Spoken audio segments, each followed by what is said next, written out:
Hello friends, আমি beauty চলে এসেছি বিউটিস বেক অ্যান্ড কুক চ্যানেলে আপনাদের সঙ্গে আজকে একটা বাটারস্কচ ফ্লেভারের কেক শেয়ার করতে। কেকটা ছিল আমার টোটাল 2.5 পাউন্ডের। আমি কেকটা প্রথমেই ক্রাম কোট করে ফ্রিজে রেখে দিয়েছিলাম প্রায় 10 মিনিট। আর এখন আমি ফাইনালাইজিং করছি। একটা পাইপিং ব্যাগ দিয়ে আমি সাইডে ক্রিমটা লাগিয়ে নিয়েছি আর উপরটায় ডাইরেক্ট দিয়ে দিলাম, দিয়ে একটা প্যালেট নাইফ দিয়ে আস্তে আস্তে সুন্দর করে ফিনিশিং দেওয়ার চেষ্টা করছি।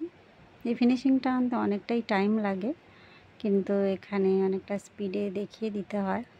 যদি প্রপার ভিডিওটা দেখাই তাহলে অনেকটা টাইম ধরে দেখতে হবে আর কি। যাই হোক, যতক্ষণ না ভালো ফিনিশিং আসছে ততক্ষণ পর্যন্ত সমানে চেষ্টা চালিয়ে যেতে হবে, কেন পুরো কেকের লুকটা এই ফিনিশিংয়ের উপর ডিপেন্ড করে। যত সুন্দর ফিনিশিং আনবেন তত বেশি দেখতে ভালো লাগবে আর কি। সাইডটা একটা স্ক্র্যাপার দিয়ে সমান করে দিচ্ছি, আর উপরের ফিনিশিংটা এইভাবে আনতে হয়। খুব ধীরে ধীরে আলতো হাতে কাজগুলো করতে হবে। নতুনদের জন্য এটা খুবই গুরুত্বপূর্ণ একটা টিপস। একদম আলতো হাতে করবেন, একটু তাড়াহুড়ো বা চাপাচাপি করলে হবে না, কেকটা খারাপ হয়ে যেতে পারে। আচ্ছা, সাইডে আমি কিছুটা ক্রিমে পিঙ্ক কালার মিক্সড করে নিয়েছি, নিয়ে হালকা একটা বর্ডার দেওয়ার চেষ্টা করছি। স্প্যাচুলা দিয়ে লাগিয়ে নিচ্ছি, এখানে আর পাইপিং ব্যাগ আমি ব্যবহার করিনি। আর মাঝখানটা একটু দিয়ে নিচ্ছি। দুটো কালার কম্বিনেশানে আমি করব। ছোট বাচ্চা মেয়ের জন্মদিন আর কি, আর প্রতিটা বাচ্চাই পিঙ্ক কালারটা বেশি পছন্দ করে। এবারে একটা স্পাইরাল ডিজাইন দিয়ে নিচ্ছি। প্যালেট নাইফটা আলতো করে ধরে আস্তে আস্তে মাঝখানের দিকে নিয়ে আসছি আর টার্ন টেবিলটা সমানে ঘোরাচ্ছি। এখানে একটু পিঙ্ক কালারটা আমি লাইট করে নিয়েছি আর 1M নজেল দিয়ে গোলাপগুলো করছি। প্রথমে আমি প্রেস করছি, তারপরে গোল করে ঘোরাচ্ছি।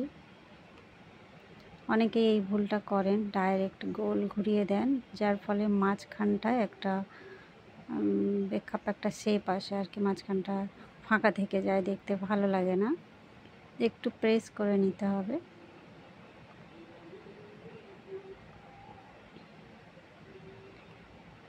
এই যে গোলাপগুলো করে নিলাম, এবারে কয়েকটা পাতা করব।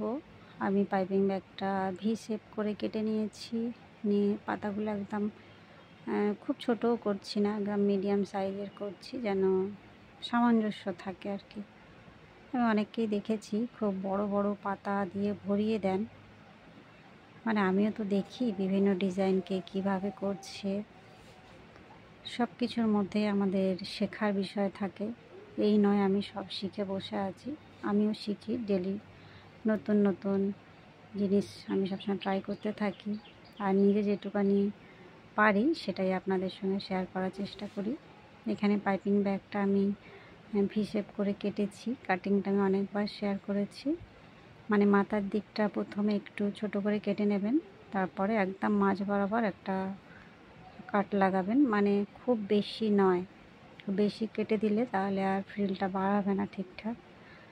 একটু একটু করে কেটে দেখবেন যে ঠিকঠাক বার হচ্ছে কি না, ফ্রিলটা ঠিক হচ্ছে কি না। তারপরে আবার একটু কেটে নেবেন, যতক্ষণ না প্রপার শেপটা আসছে ততক্ষণ দেখতে হবে, চেষ্টা করতে হবে। নিচে একটা ছোট্ট করে বর্ডার করে নিচ্ছি, ছোট্ট ছোট্ট করে ডট দিচ্ছি। শুধু ডট নয়, ডট দিয়ে সাইডে আমি টানছি, যার জন্য ডিজাইনটা একটু অন্যরকম হয়। আর ডাইরেক্ট ডট দিয়ে তুলে নিলে সেটা দেখতে অন্যরকম লাগে। সবটাই প্র্যাকটিসের ব্যাপার। অনেকেই অনেক প্রশ্ন করেন, কিন্তু আমি যতটা পারি ভিডিওর মাধ্যমে বলার চেষ্টা করি। এখানে কয়েকটা গোল্ডেন সুগার বল নিয়েছি, একটা একটা করে প্রতিটা ফ্রিলের মাঝখানে আমি দিয়ে দিচ্ছি, মানে যেখানে দুটো ফ্রিল জয়েন্ট হয়েছে সেখানে। আর এই একটা সুন্দর দেখে ছবি এখানে মাঝখানে বসিয়ে দিলাম, যেহেতু এটা একটা বাচ্চা মেয়ের জন্মদিন। ছবিটা আমি গুগল থেকে সার্চ করেছি, এগুলো সবই গুগলে পাওয়া যায়। সার্চ করে এগুলো প্রিন্ট আউট করে কেটে নিতে হবে সুন্দর করে। আচ্ছা, নামটা এখানে চকলেট গানাশ দিয়ে লিখছি। গানাশটা একদম স্মুথ থাকতে হবে, তবে লিখতে সুবিধা হবে। এই হলো আমার কেকের ফাইনাল লুক বন্ধুরা। কেমন লাগলো? ভালো লাগলে বা একটু হেল্পফুল মনে হলে অবশ্যই একটা লাইক করবেন, চ্যানেলটা সাবস্ক্রাইব করে রাখবেন। দেখা হবে নেক্সট নতুন কোনো ভিডিও নিয়ে। সবাই ভালো থাকবেন, বাই বাই।